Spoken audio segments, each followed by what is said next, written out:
Hey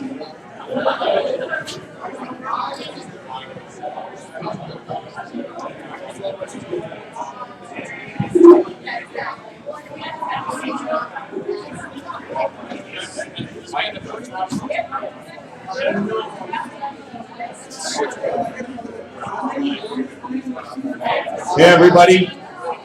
All right, after the last half hour of technical difficulties, we're actually ready to go. So thank you all for coming to this town hall with Minnesota United Team President Nick Rogers, Midfielder Jamie Watson. Is that all you got? Come on. We got Jamie and Nick here. Yeah, that's fine.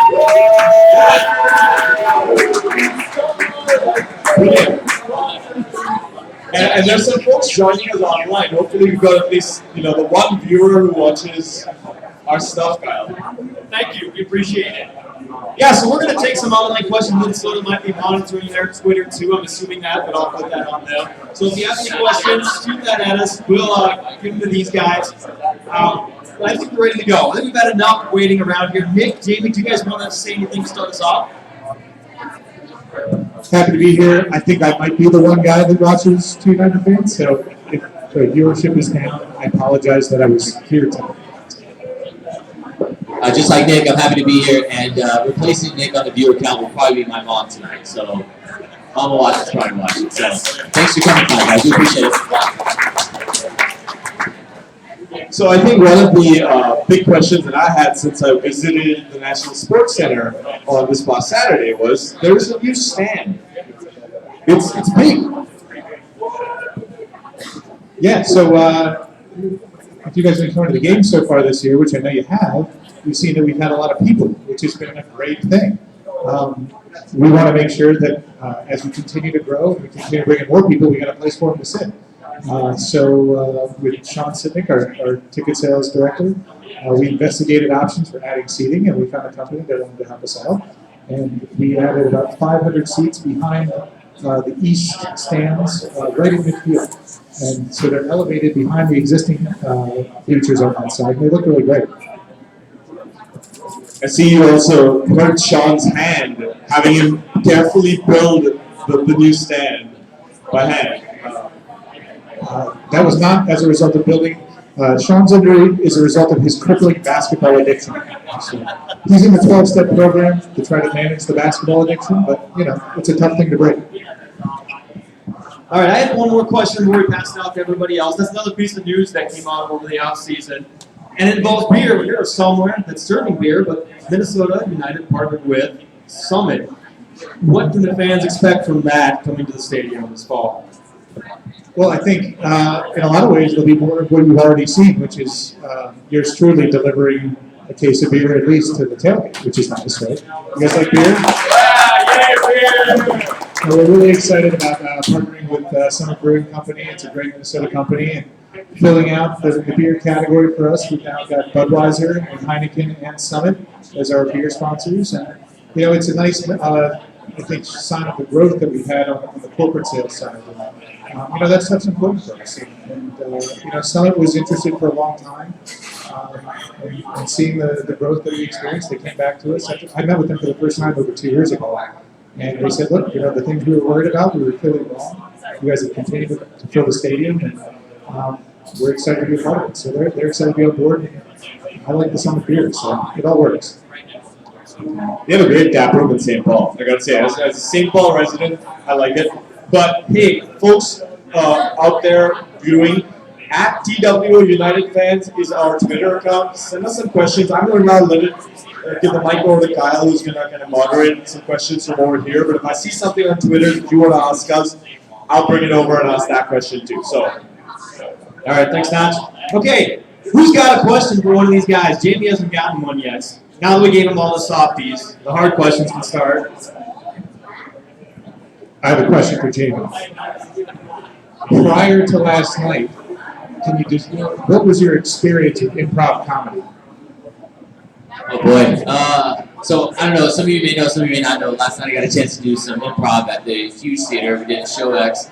I had a couple of drinks before, so in my mind, my jokes were fantastic. For the people that don't know, if they thought the same, But that's not important. The lights were bright. I couldn't see anyone. I was just tipsy enough to be hilarious. So no prior experience, as you can probably tell, and probably no further experience as probably warranted. I think you just disappointed like a dozen people. All right, let's root no more. That was it. There was a one-time show. All right. The door is open for more. Congrats.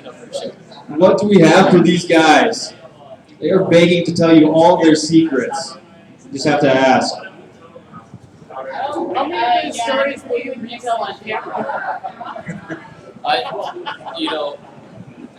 So the question was, how many stories would I retell on camera?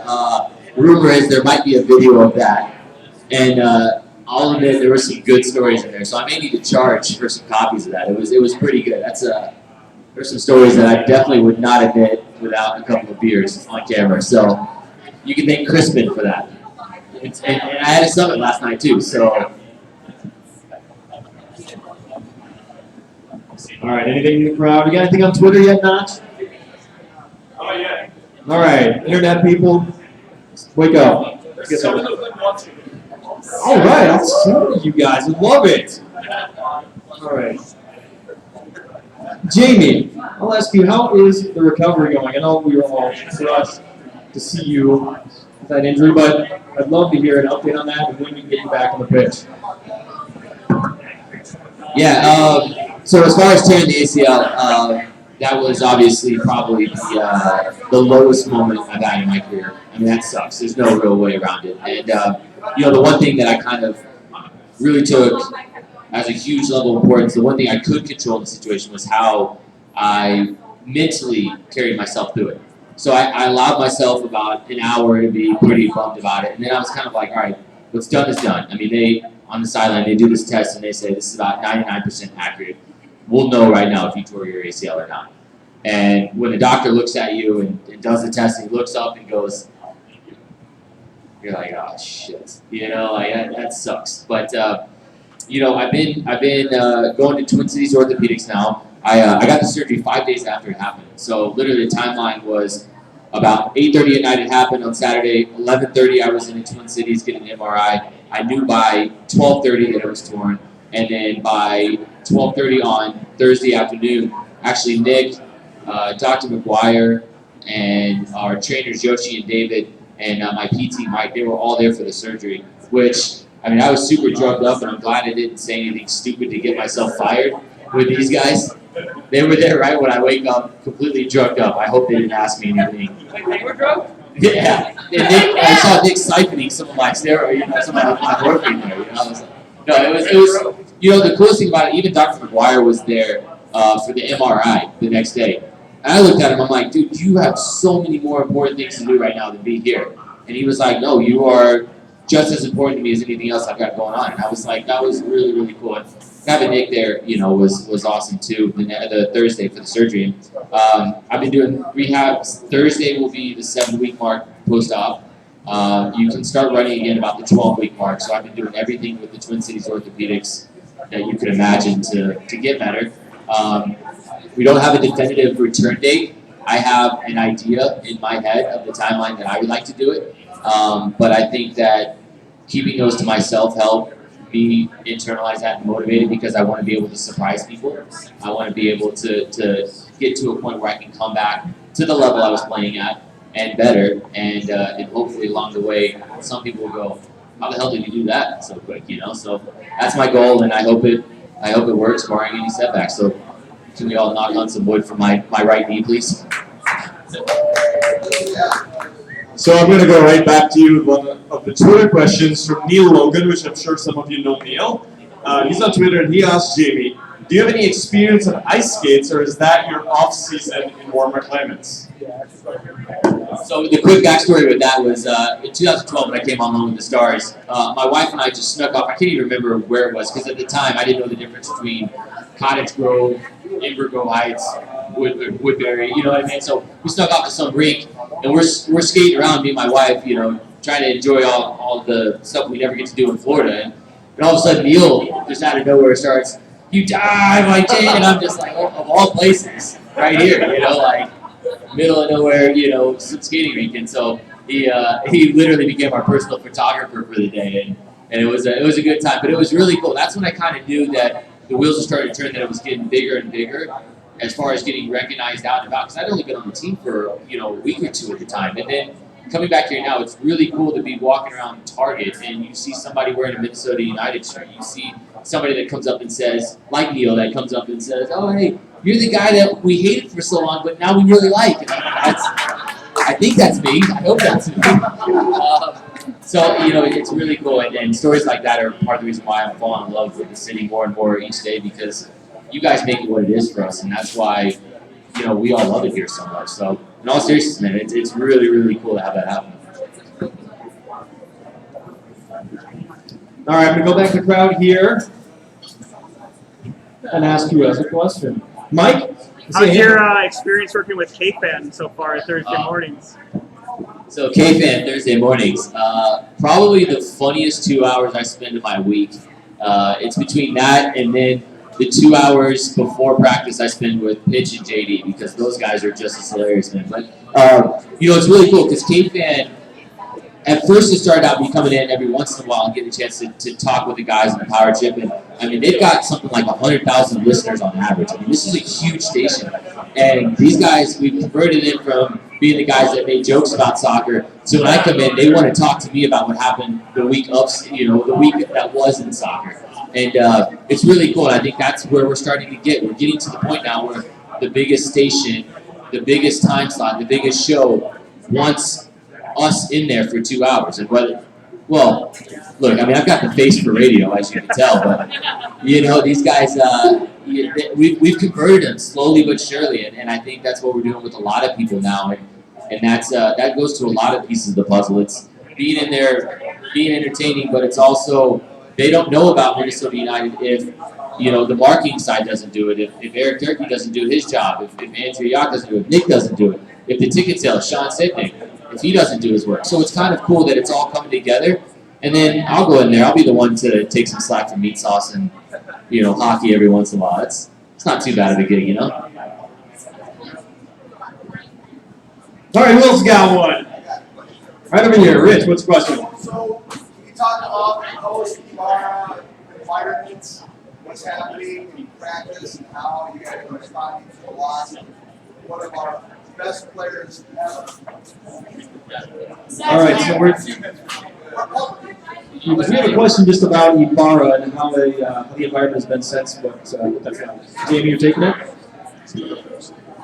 So from the player side, losing Miguel is obviously a difficult thing. You don't replace Miguel. Miguel is a wonderful player. He's a player that added something so unique and dynamic. And I knew Miguel back in 2012 when he was just starting out. And Miguel was a kid that was, you knew he had this upside and this potential, but he's one of the few players that reached that potential and is still reaching it and is still growing. And, I kind of took him on as like a little brother because you like the kid so much and you care about him so much that you want the best things to happen for him. And I would tell him all the, I convinced him to live out there in Woodbury with me when I was there, and he kind of took a liking to me because he knew I genuinely cared and wanted to succeed for him. And all the stupid shit that I did when I was his age, I was telling him every single thing along the way that I did to screw up because I didn't want him to do it, and I think that he really took that on board. And that was off the field. The biggest thing he did was he took what the older players said on board and really listened and really cared about it. And then that translated to on the field. And I still think he's going to get better and better. And we're going to miss him. We do miss him. I text him all the time and tell him, whenever he's sick and tired of, not having us to joke around with, he can always come back. We'll always welcome him. But we're, this is the part that Nick can answer. We're always looking to find the next Miguel Ibarra to replace it. So that's the player's point of view. We miss him, and we're all going to have to collectively step up to fill those big shoes. But it's not an impossible task. We can do it, and we're doing it every day. We're gonna do that this fall season. So Nick. I obviously can't speak to what goes on in the locker room, but I'd echo everything Jamie said about Miguel as a person. He's a great kid. It was fun to get to know him past few years. And, But ultimately moving him on was a thing that it was the right thing to do. It was the right thing for Miguel to advance his career, to make sure he stays in the rotation of the U.S. team. It was the right thing for Minnesota United, frankly, the deal that we were offered by Club Leon. And hopefully in the long term, it's a good thing for Club Leon. They get a great player, and hopefully it helps their performance on the field, helps them in their league. So, when a deal comes along that makes sense for everybody, you have to try to put your emotions aside a little bit and make the right decision. And hopefully, time bears out to remain the right one. Just hearing Nick talk about that, I'll add one thing to what Nick's saying, more so from a player standpoint. There was a deal that comes on, and if we don't, as players, we don't know any of that side. But what we do know is that if Minnesota United wanted to be selfish in the sense of saying, whatever amount of money you want to offer us for, realistically, we're probably fine with or without that. But to let Miguel go on to that club and to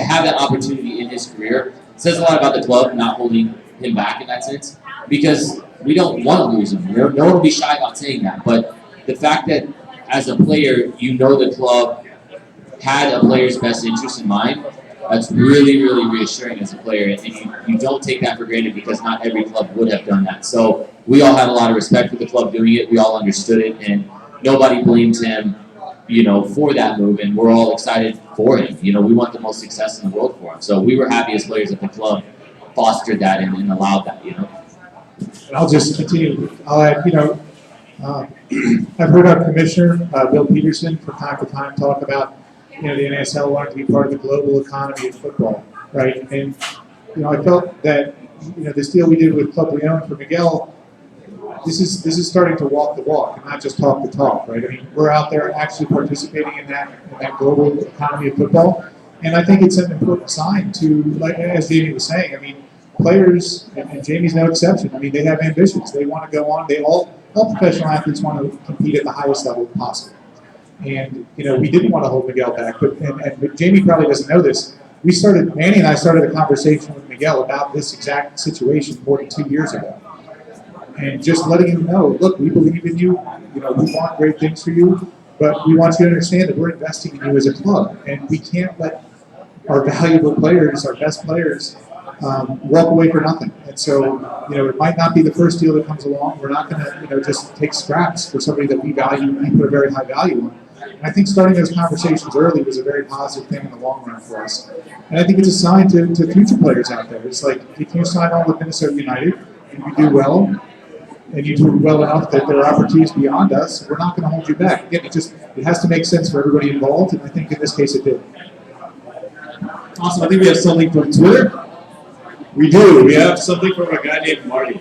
And you answered half of the question already, which is about Ibarra. But I just want to ask, what can we expect in terms of transactions? I know the U.S. trade transfer window is just opened up in July 8th. Is there anything upcoming? Yeah, look, we're constantly reevaluating the roster. When you look back on the spring season and then the first game of the fall season, the results are underwhelming. That said, I don't think the performance was that far off the mark. If you look back at the spring, there are 3 plays that if they go differently, we end up as spring champion, right? I mean, if you look at the San Antonio game at home, New York game at home, Carolina on the road, these are all wins that we turned into draws in the last 10 minutes.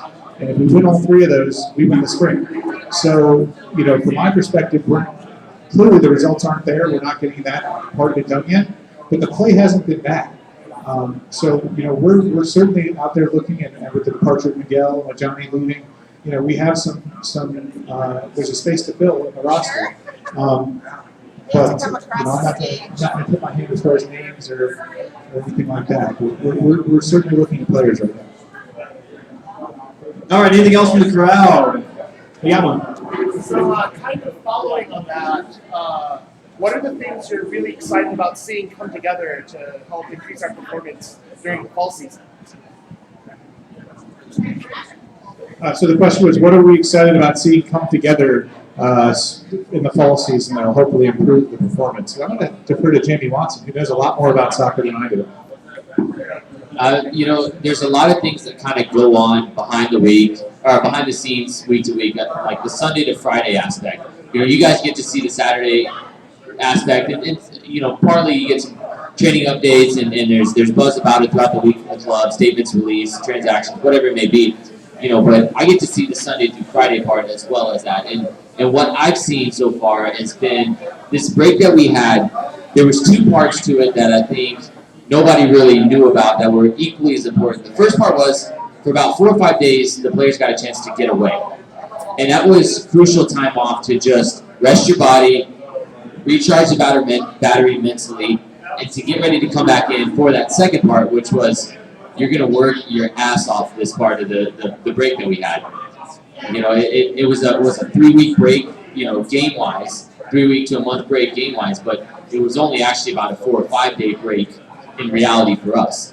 And so I think that, obviously, unfortunately, I haven't been able to be in there practicing with the guys day to day, but I've been there in the training ground. I see what's going on, and we have a group of guys that get it, guys that are smart. We're not dealing with 18-year-old kids that have never really been in this situation and understand, where we're at and the reality and the big picture to it all. So we've got guys that talk day in and day out throughout the locker room, understand the perspective, the situation, what's maybe not worked, what's gone wrong, what we can control, what we can't control, like terrible calls for penalty kicks that should have never happened, that cost you a couple points here and there, And so what we're doing is putting in the work behind the scenes to then try to have it show on a Saturday night.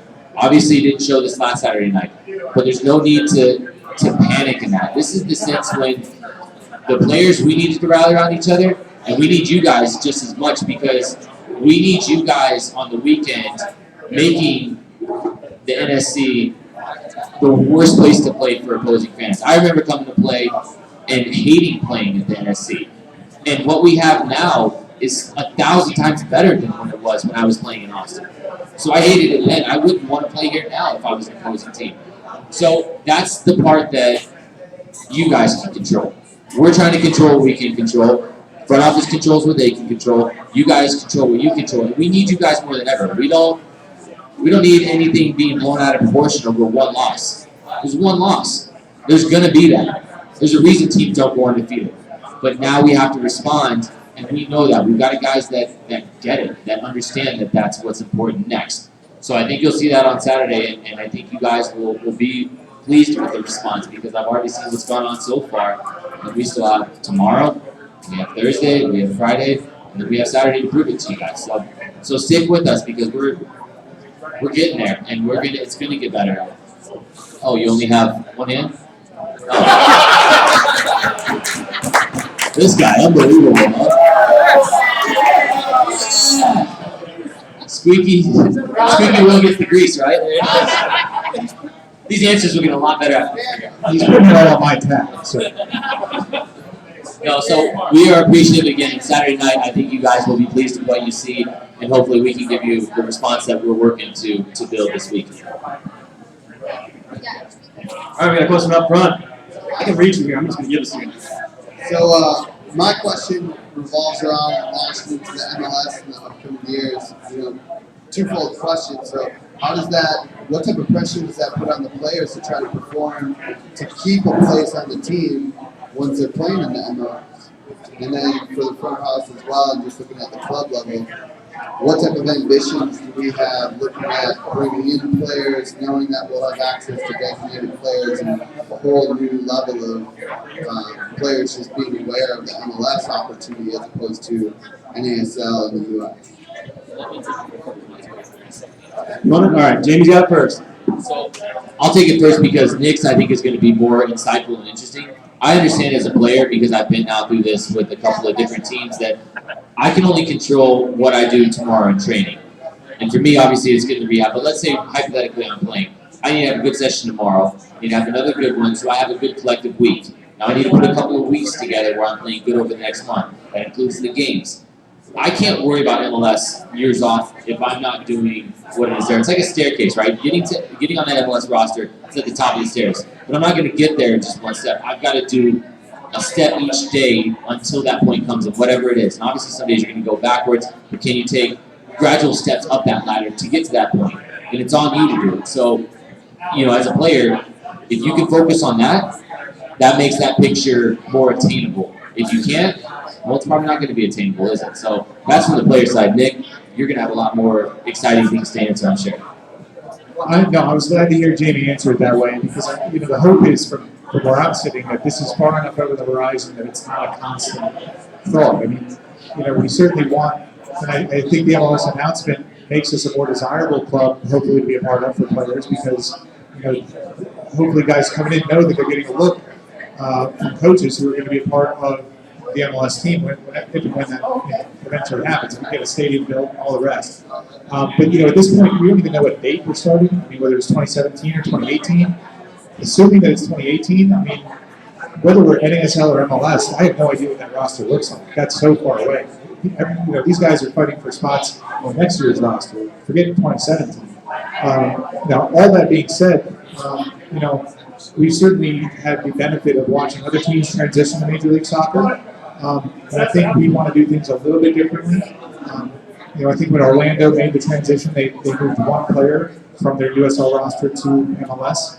I think we'd like to see more of a core make that move to keep the identity of the club intact a little bit. But again, this is a little bit over the horizon, so we'll just have to see how things play out for the next couple of years. And Twitter's back. We have a Twitter question about MLS. Surprise.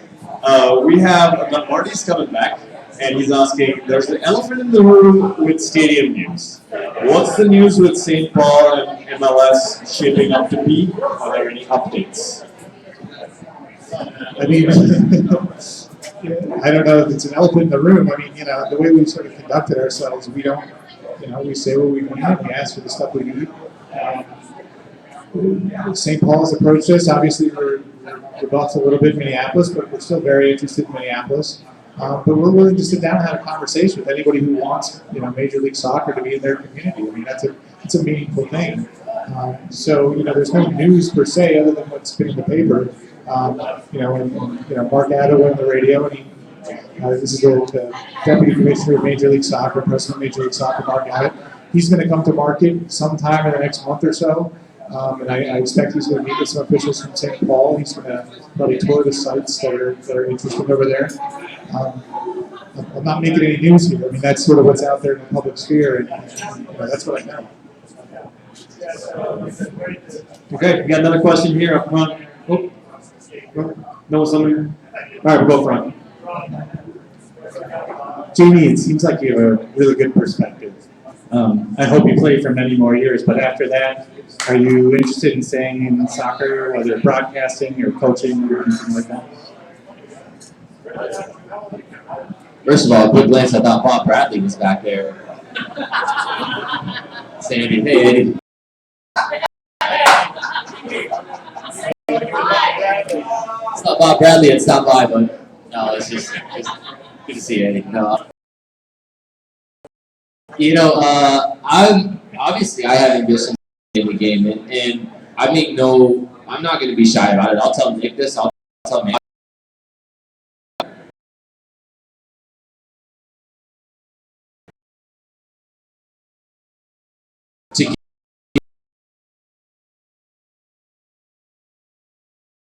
That no matter what they say makes you laugh hysterically. Pitch is that guy for me. Pitch can spout off funny random quotes to things. He can spin off of things. He probably would be better to do the improvisation than I did last night. I mean, he was much better at improvising. And I'm trying to think of one good story that won't get Pitch looked at in a different light. Yeah, I think there's too many people watching online right now to share my favorite story. But I really enjoy. I obviously am not in the locker room. I'm not privy to all of the funny things that Jamie sees. But I was really impressed with Pitch's performance in Rules of Soccer. yeah, You've seen that. He delivers some really nice little one-liners. He kicks the ball in the back of Sean Bigness, which is fun. He's a really funny guy for sure. Pitch is the guy that when something funny happens in and around practice, he's the guy I immediately look to make eye contact with to make sure that we both saw it. And as soon as he does, I just try not to get caught laughing at it. You know what I mean? So Pitch is my go-to guy. I sit next to him in the locker room, and I bugged the hell out of Ryan, our take guy, who's unbelievable, works his ass off, to get me in there next to pitch because I needed more pitch in my life. All right, thanks. This beer looks too good here at East Lake, so I'm going to step off and let Notch have the mic. All right, this seems as good a time as I need for me to make a shameless plug. The man you were just listening to is Kyle Schlins. My name is Nachkid. We are two United fans. You can find us on YouTube. You can find us on Twitter. You can be annoyed by us on several media. But let's go back to a Twitter question from Maria, which is pretty great, which is, as a mom of a 13-year-old, what do I tell my son when he gets frustrated with a bad ref and poor sportsmanship from an opposing team? You're asking me? That's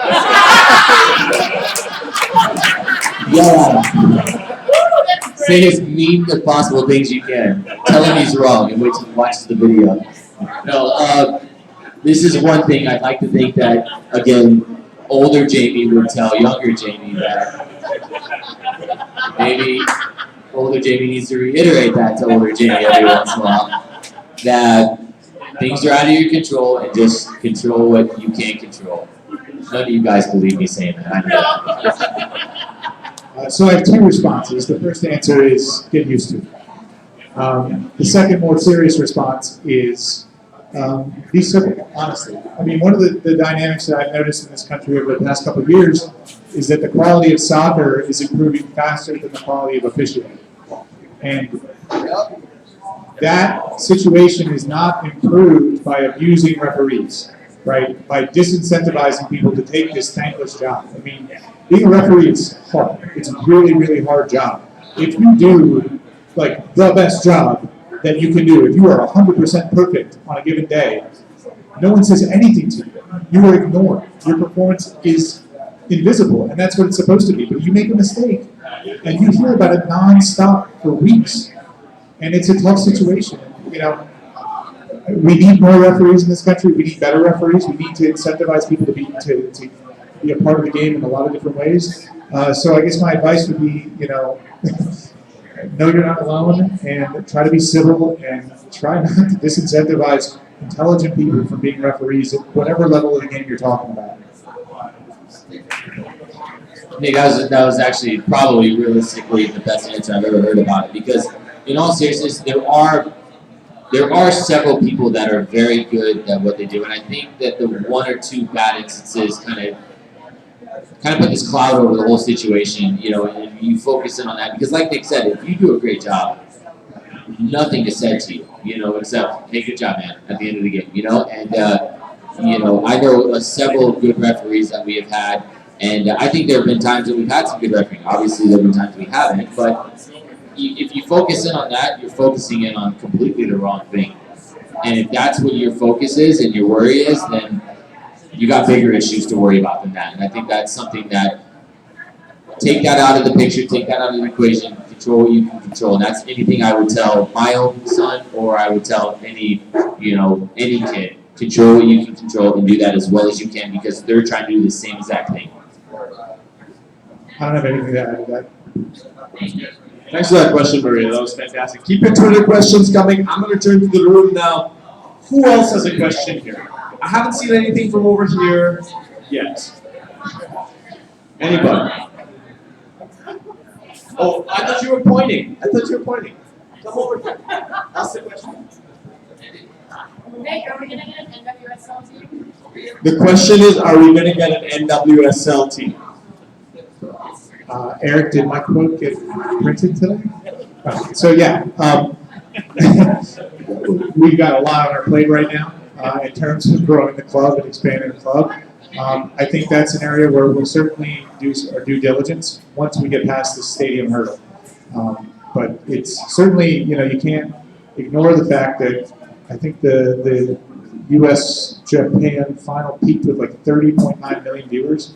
I mean, that gets your attention, right? So people are tuning into women's soccer, and that has not escaped our attention. So I'm not going to commit to you right now that that's an objective, but we're certainly going to look hard at it once we get through the stadium issue.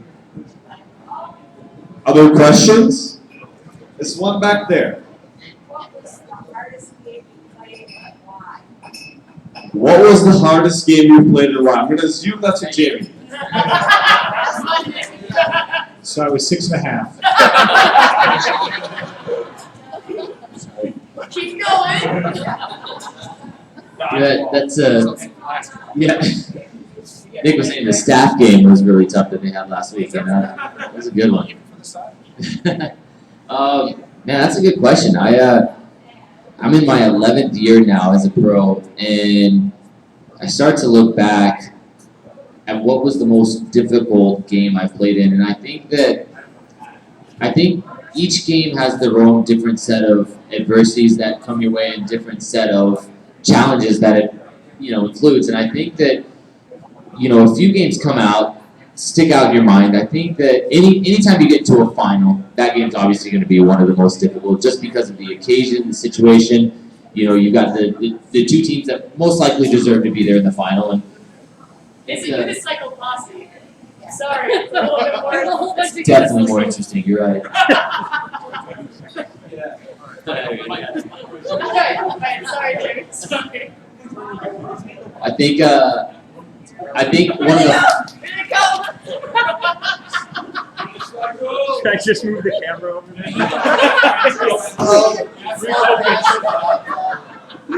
everybody's psyched as a unicycle group. I just want to see one of them fall. Oh God! Oh God! Oh yeah, I'm the bad guy for saying that, right? A lot of judgy eyes in here. No, I think one of the most exciting games we played in was two running games when we played San Antonio in 2012 with the Minnesota Stars.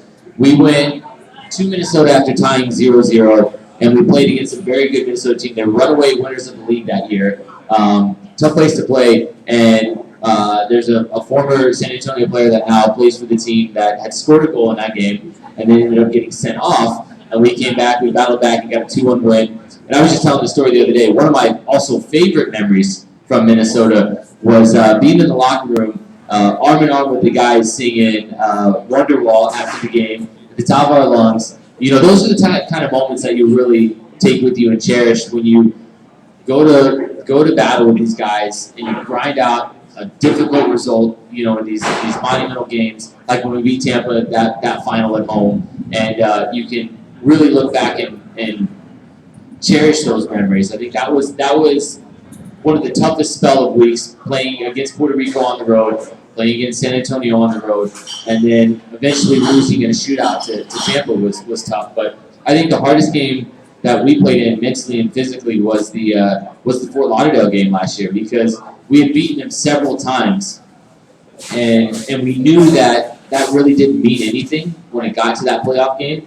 And we saw a totally different Fort Lauderdale team that night, and a team that almost was a complete opposite of what they had shown during the season, because they played with more heart and determination on the night, and we played with equally as much, but ultimately they wanted to shoot out, and that left a very, very tough, very, very bitter taste in our mouth of the offseason, and was a motivation for me, honestly, when I didn't want to get up on a December morning and go for a run. But I started thinking, forget that.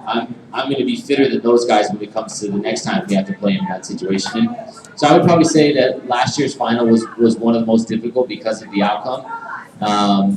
And I'm really looking forward to getting to play them in that situation again, because I would love to have that opportunity to do it again, because they're not going to beat us in that situation. I'll guarantee you that. I just gotta say personally, I cannot wait to see you back this year, because what I saw, amazing. It's fantastic. But anyway, keep those Twitter questions coming. I just have one last question on a topic that we're getting a lot of Twitter questions on, which is, Nick, any last words on MLS? Anything that's not been said, something that you want to say that hasn't been said? Because we're getting a lot of questions, they're all the same. Is this a joke? I have no idea what to say. I mean, Is there something that is new that you want to add, or what is the way that you would describe your feeling on this process right now? Where we are. multiple people on my staff are asking me not to answer that question. Look, this is a marathon, not a sprint. And what we're trying to do right now, we're hoping is going to set the table for the future of professional soccer in this market for the next several decades. And so, I try not to get caught up in the week-to-week, newspaper headlines and drama. We've got our eyes on the prize, and ultimately what we're trying to do is something that a lot of people, when you sit down and talk to people about what we're going to do, it resonates with them. They want to see it. They want to see it grow. So, like I said, it's a long process, but I'm confident we'll get through it.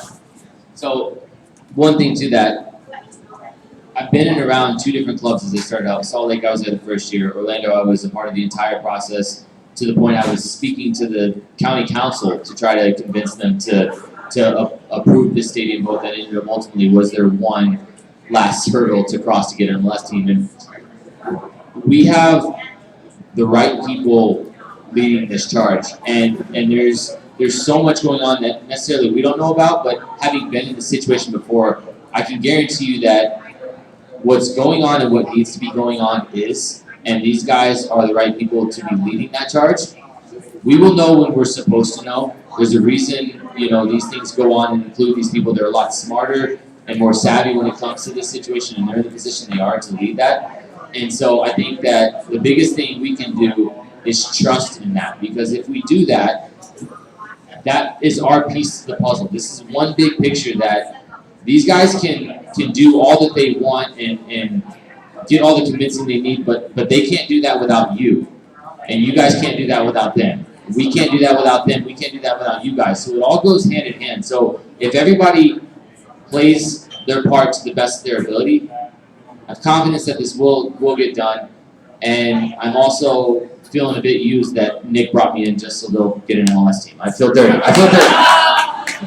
We saw what happened in Orlando. We felt we had no choice but to sign Jamie Watson. That's clearly Totally got used. he's the golden ticket to getting into Major League Soccer. Nothing to do with any of the millions of dollars. Nothing with the millions of dollars. He's right. Yeah, it's all right here. Look, You're welcome. I think when you look at the last 2.5 years of how we sort of conducted ourselves and how we've approached things, it's sort of been, talk softly and carry a big stick. I don't, unlike some other folks, other teams, other markets, I think the first time you ever heard me or anyone else from our organization talk about Major League Soccer was this March. That wasn't what we talked about. We didn't want to commit to something or promise something we didn't think we could deliver. We were focused on building professional soccer in this market, and the league we were in, and I have nothing bad to say about the North American Soccer League. But when that opportunity came up and we felt it was right for us, we pursued it and we talked about it. I think you're going to see a similar process with the stadium. Thanks both of you for that. That was exactly what I was asking. Questions back there? Again.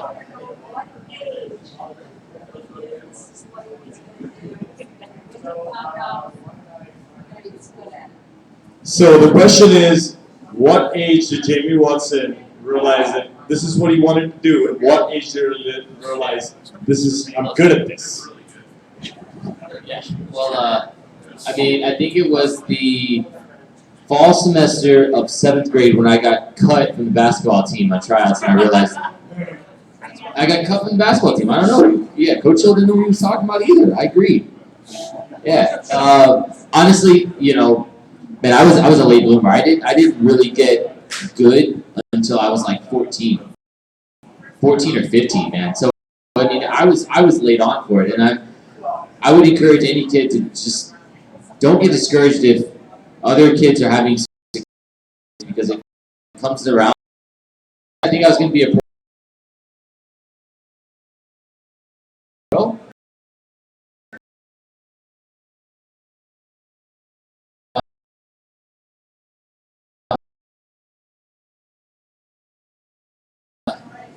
Man, when I didn't realize it, and it was probably the best thing because I was still 16 years old and playing on the national team in grade 10, and I was still trying to be better than I was the day before. And then somewhere along the lines, that conversation started coming up. You may go MLS, you may go Generation Adidas. And I almost still didn't believe it, because I think that naivety was one of my best attributes, because I still worked just as hard as I did when I was that 13-year-old that was still not a good player. And if you ever lose that and think that you've made it, then you're done. That's when the decline starts. And I think that's why you see the best players separate themselves, because they never lose that. And the day you lose that drive to be better, that's the downhill swing of your career. Kyle, I think there's a Twitter question. Yeah, I got a couple things here really quick. First, I don't know if this was supposed to be included in the questions, but there's a Chris here. Pat wants you to pick him up a blue Minneapolis t-shirt. So get on that. But I do have one from Maria. This is for probably Jamie, but Nick too. Does the crazy cheering from the dark clouds during a game really help? Be honest. Yes. Yes, absolutely yes. Because if I do something that on the field gets me pumped up, and I turn around, or I don't even have to turn around half the time, I can just hear you guys doing the same exact thing, of course that gets me more pumped up. I mean, this game is so much around confidence, and I think you guys see that when you've got players playing confidently, it sometimes excels you to a level that even you maybe didn't know you can achieve. And when I do something good on the field, and I hear you guys, my shoulders go back a little bit. I stand a little bit taller. You know, I reach that 5'9" instead of 5'8.5", you know? It's, in all seriousness, it does matter. And we're human. Even if I didn't want to hear it sometimes I do. So that's the part I talk about you guys playing.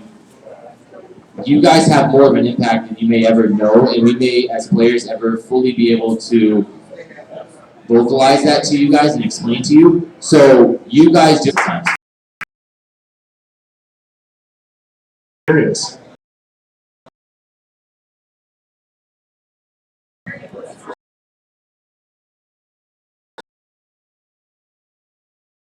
For me personally, I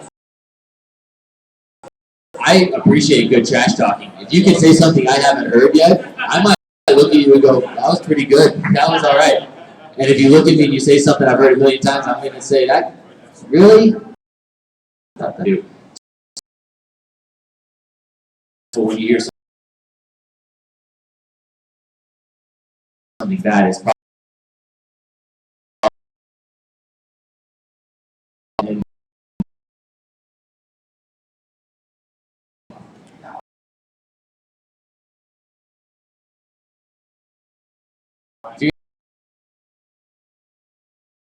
trash talk. Be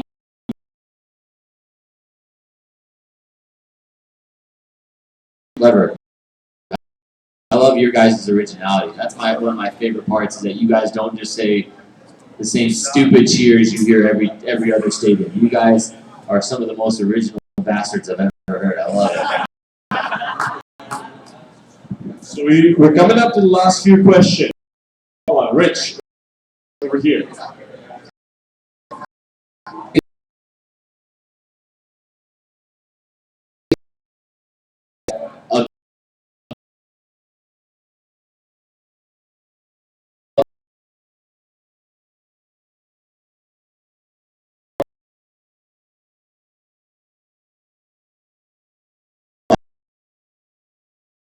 Guys,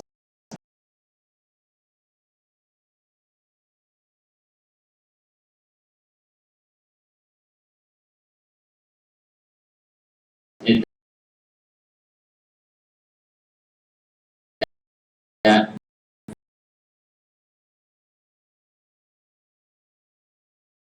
we have realized the importance of it is a club is only as good as the supporters that it has. Whether that's the diehards like you guys that show up in the town hall and want to know these pressing questions, or somebody that's casually dipping their toes in the water trying to figure out, do I want to take a jump to the dark side with the dark clouds, right? And the club has done an amazing job of realizing that. And as players, I think we understand the importance of that as well, because this is the same game I played when I was this big, and Nick's not listening. We do this for free. You know what I mean? But, you know, Eric, write that down. I'm just kidding when it comes time to talk about my contract. You know, and honestly, we understand that without you guys, this isn't where it's at now. So whenever we get a chance to show our appreciation, whether that's coming over and thanking you guys, whether that's being here, just getting to know you guys, getting to know your story, getting to know your connection, we understand the importance of that. And every opportunity that we get as players to show that, there's one thing to say, but one thing to actually be out there and showing it. And that's why I love getting to do all this stuff, because I love representing the players. I love beginning to do my part to be here with you guys, having a beer with you guys, getting to know you guys, because you guys are the lifeline. You are the blood flow to this club. Without you guys, it's just a flat line that it's just dead. So as much as we can do, I promise we will, and everything that we can be a part of, we will try to be, and we will. The one thing I will say, and I've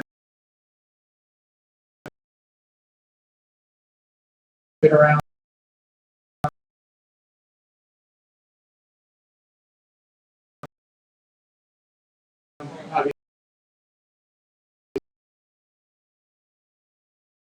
obviously you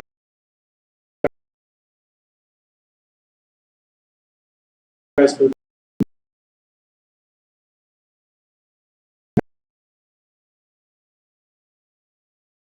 past 2.5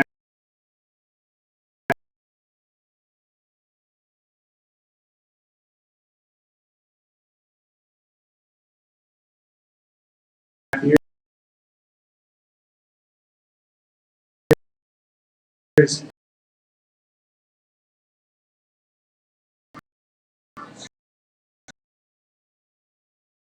And I've been a part of the growth of what we have in the front office. It's no longer, and change is inevitable, right? But it's not that one-to-one relationship anymore. We built out a little bit of, I don't want to say bureaucracy, but we have a lot of moving parts. We have a lot of things going on as a club. So we want to be involved in the things you guys are doing, but we don't have time quite like we did when it was a 4-person front office. We have a lot of things going on. We have a lot more partnerships. We have a lot more involvement and commitments in the community. So we want to be part of what you guys are doing, and we need to know about it ahead of time. I just want to take a moment to acknowledge Rich, who was on the microphone earlier, who's organizes the Dark Cloud Silver Linings events. If you would like to volunteer right here in Minnesota, there are events, everything from painting lines on soccer pitches to painting a stadium, I think it's like a building that's there, to doing a food bank. There are a lot of opportunities. Subscribe on Twitter to @MNDarkClouds or go to the Dark Clouds website. We'd love to have you come and help us out. It's different time scales as well. Any other questions?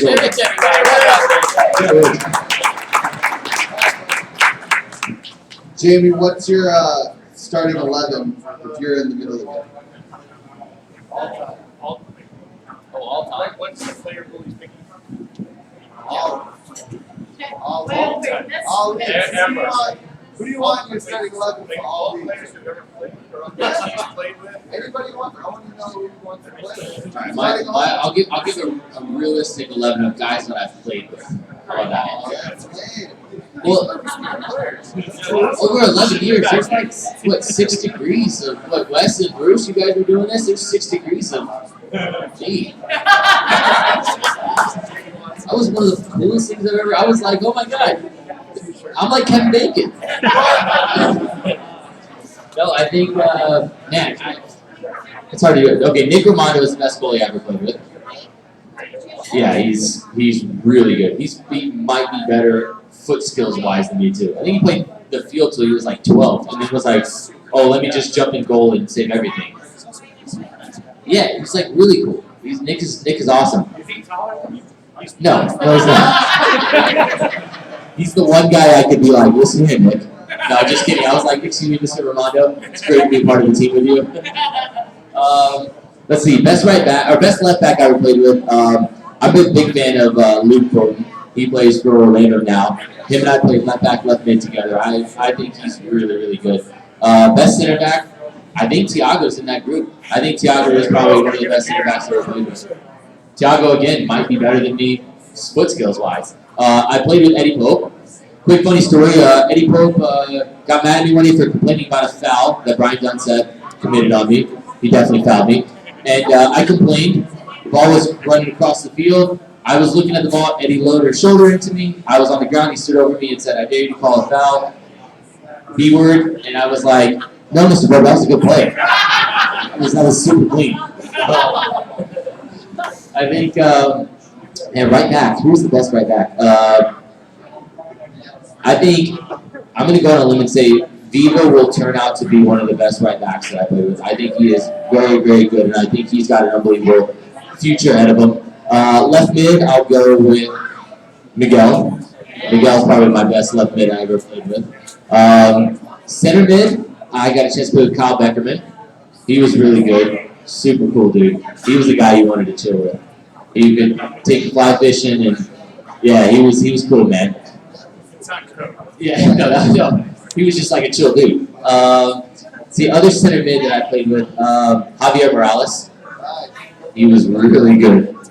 Yeah. I played. I'll go right mid. I'll throw him at right mid, even though he may not be right mid and probably won't defend. Will be a tie between Clint Mathis and Cletus and Chris Klein. Those guys were really good. Those were some good outside mids. And up top, I mean, I guess Jason scored a lot of goals. Jason Price. I was. Fun fact: I got a red card in the game. He got his 100th goal in. Yeah. Baby Arno does not like me because I slammed him into a fourth in Salt Lake to get my red card. Yeah, and then I'm going to throw myself in the 11th, so I'll be real good. That's a pretty good 11, by the way. All right, I think that's as good a question as any to end up. Thank you, Nick Rogers. Thank you, Jamie Watson. Thank you all for watching. Thank you all for participating. We appreciate all of you for making this really show up. This is United Fans signing off. Bye, everybody. Yeah. We're still live. These pants are chafing. I think you're good.